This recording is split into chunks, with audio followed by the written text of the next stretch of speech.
Les koufars les prennent. Ils écrivent leurs livres, ils traduisent leurs livres, ils les présentent comme des philosophes musulmans de grand cœur. Ils disent qu'ils sont des martyrs, ils ont été assassinés pour la vraie cause. Alors que, en fait, ils sont en train de publier leur idéologie pour que ce soit les idéologies qui soient présentées au monde que voici l'islam. Un peu comme les proches parents font en Karbala, le jour de Hijjah, le 10, le jour de Arafat, à Karbala. Vous voyez un peu, ils se blessent, ils se font ceci. Tous les médias du monde présentent ça. C'est horrible. Parce qu'il y a une différence entre ce qu'on dit et ce qu'on voit.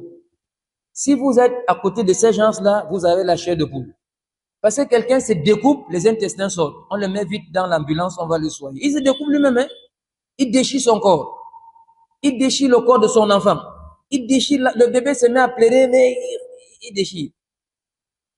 Qu'est-ce qui se passe avec ça? Vous allez voir Euronews, France News, TV 24, CNN, tout ça. Ils sont tous là-bas. Et ils diffusent ça dans toutes les chaînes du monde. Même où le décodeur coûte cher, ils donnent gratuit. Vous savez pourquoi? Parce qu'ils savent que ça va aider aux gens de détester l'islam. Ce sera une propagande contre l'islam. Parce que quand quelqu'un est assis dans son salon, il voit quelqu'un qui déchire la tête de son bébé. Et ça, c'est la religion, ça. Non, ça, c'est pas la religion. Quelqu'un se flagelle et tout ça. Même une radio ne va pas dire que non, plutôt il y a un jeûne que les musulmans font dans le monde entier. Personne ne va parler du jeûne du jour de Arafat.